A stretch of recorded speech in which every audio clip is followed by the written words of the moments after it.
In today's video, I'm going to be going over a very important piece of utility in Rainbow Six Siege, and that is observation tools. So with that out of the way, what are observation tools? Observation tools are drones, default cameras, bulletproof cams, primary cams for attack and defense, and primary drones for attack and defense. So there's a lot of different types of cameras in the game, and I'm going to break each of them down for you in this video. So first of all, I'm going to go over the two simple ones. You have default cams for defenders, and you have default drones for attackers. So a default camera is when you spawn into a lobby on defense. You have all of the cameras that are provided for you in the map. These cameras stay exactly where they are every single time, so you don't have to worry about new cameras spawning in different places, because once you learn where the cameras are, you'll always know where they are and what they're able to watch. This is good for defenders if you want to be able to go to a specific room and look exactly where they're pushing, but it's also good for attackers because once you memorize where all of the default cameras are for a map, you can easily shoot them and destroy them if you need to. These cameras are great for if you're sitting in sight and not really doing anything. Maybe you're waiting for the attackers to come to you, but also if you're roaming and you're trying to get a good understanding of where the attackers are pushing from, so that you can go and counter and sit and get into gunfights with any attackers trying to come into the building. It's good for getting information on not only where they're attacking from, but who they are and what their strategy is, because again, this is a strategy-based game, so the more information you have on the attackers, the better you know how to counter their strategy. Now this also goes for attack when we talk about default drones. This is essentially the same thing for defenders, but just on the attacking side. You have a movable drone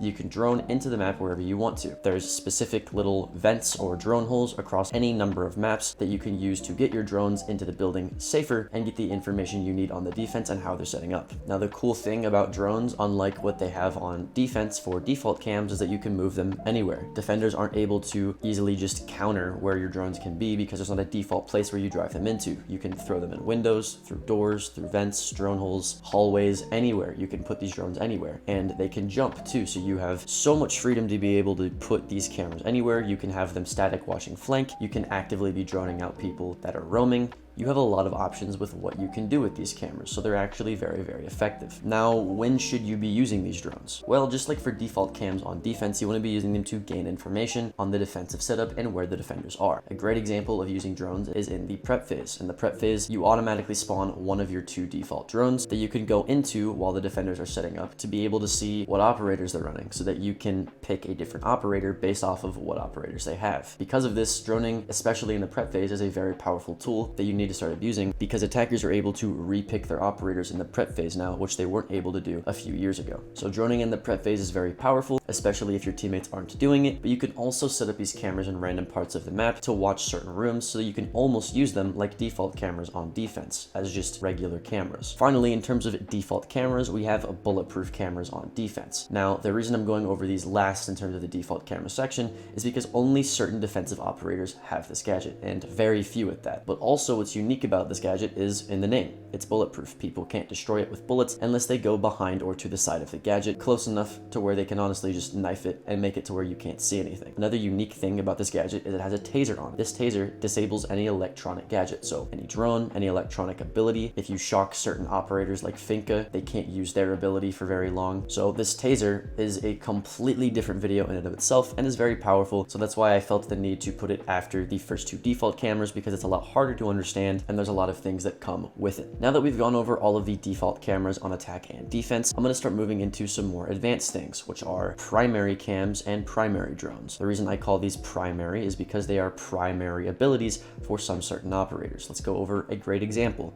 Valkyrie. Her primary ability is that she has 3 very hidden cameras that she can throw anywhere she wants to, and because they're so hidden and they're so small, it's very powerful because they're very hard for attackers to find. She also has a nitro cell that she can pair up with these cameras to make explosive traps that you can set off for any unsuspecting attackers. Now, the difference between a default camera and a primary gadget camera is usually they come with some sort of special ability. And Valkyrie's example, they're just really hidden and hard to find, and you can throw them anywhere, and she has 3 of them. Pair that with a nitro cell and an aggressive playstyle, and you get a very effective operator selection. Now, the actual abilities that these operators get can get very, very confusing and very, very effective when we move on to examples like Echo and Maestro. Echo has a drone that you can throw around that you can actually move around, and you can shoot onto the roof, you can shoot back down to the floor, and it stuns people, which has its own variability. If you stun people, you can stop people from planting the diffuser, or you can overall just stun them, making it to where they can't see, hear, or shoot their gun as effectively as they would if they weren't stunned. So there's a lot of skill ceiling to that gadget. Then there's also Maestro cameras. Maestro cameras are bulletproof, bulletproof, and they have a taser on them to stop people from planting, to destroy electronic gadgets, or just to do damage to people, which you're not able to do with any other defensive camera in the entire game. Pair that with a passive playstyle and the utility to back it up, and you can have some sites like Consulate Basement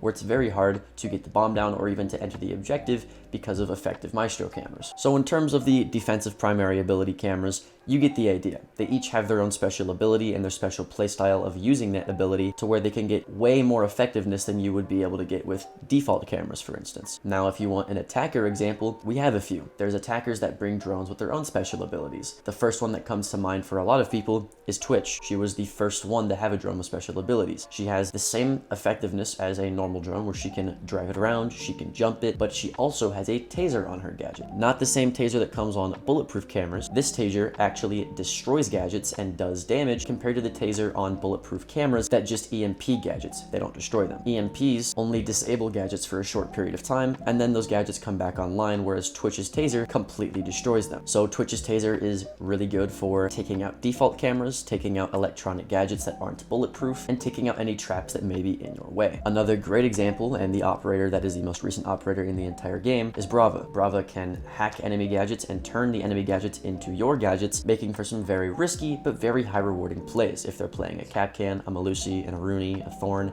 any trap operator, any wall denial operator, really, you can take advantage of this utility by taking it over with a Brava drone. And then there's operators like Flores. Flores has an explosive drone that you can drive around that just explodes whenever you activate the explosive. There's also Mozzie on defense who can take over attacker drones and use them for himself. He can take over Twitch's drone, Flores' drone, and Brava's drone to make some very weird and unexpected plays that you wouldn't normally be able to do with any other drone. And he can use them as cameras, he can use them as drones, he can use them as explosive drones, he can use it as a way to destroy attacker utility, and overall is a very high skill ceiling operator compared to any of the other camera gadgets that I just listed previously. So now that I've taught you about each individual camera in the entire game that you could possibly use, when do you use cameras and how do you make them effective? Well, for drones and default cameras and bulletproof cameras, the three cameras that come naturally on every single operator, when you use them is typically you don't, unless you're not doing anything else. Having one person on cameras is really, really good,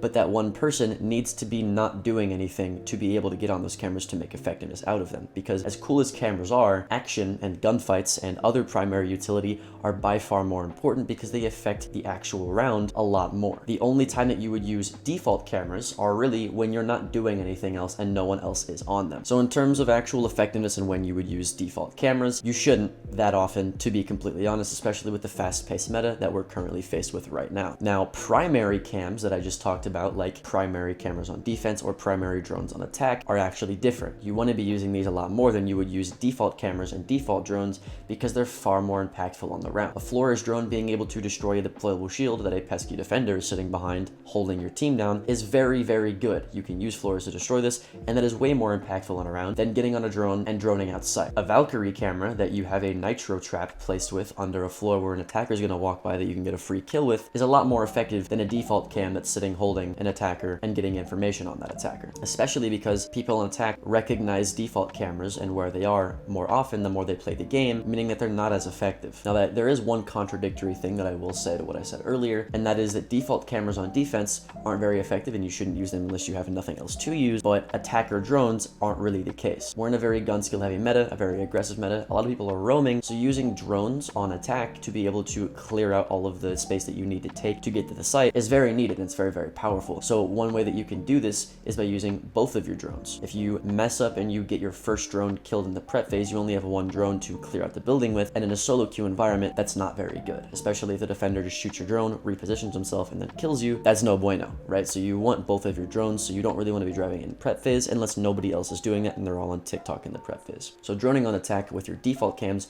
is actually pretty effective, but if you have other drones that do more things like Flores, Twitch, Brava, etc., those are definitely going to be more important, especially later in the round that you go to, especially if you're not roam clearing, which, to be honest, you shouldn't be doing with those certain operators. The next point that I'm going to talk about, and arguably the most complicated point, is Brava and Mozzie specifically. Now, the whole thing with Brava and Mozzie is that Brava hacks defender gadgets and Mozzie hacks attacker gadgets, specifically their drones and their primary drones. So what happens when a Brava meets a Mozzie. Well, if a Mozzie captures the Brava before the Brava hacks the Mozzie gadget, then the Mozzie wins, and a Mozzie gets a Brava gadget that he can go around hacking all the Defender utility with to hack things like Claymores or Nomad air jabs so that you can actually kill or stun attackers with their own utility. Now, if a Brava gadget were to hack a Mozzie Pest, let's say, then the Mozzie Pest would work for the attacking team, and then the echo camera that passes by what he thinks is his teammate's Mozzie Pest would get hacked, and now your Brava has access to echo cams or any other moving cameras like Mozzie drones, etc. Right? So there's a very complicated relationship with how Brava's drones and Mozzie's Pest works very specifically, and there were a bunch of bugs that they actually had to patch because of this and because it's so complicated. So if you want to know how certain interactions would work with those certain operators, comment it down below and I'll answer any questions you might have, like what happens if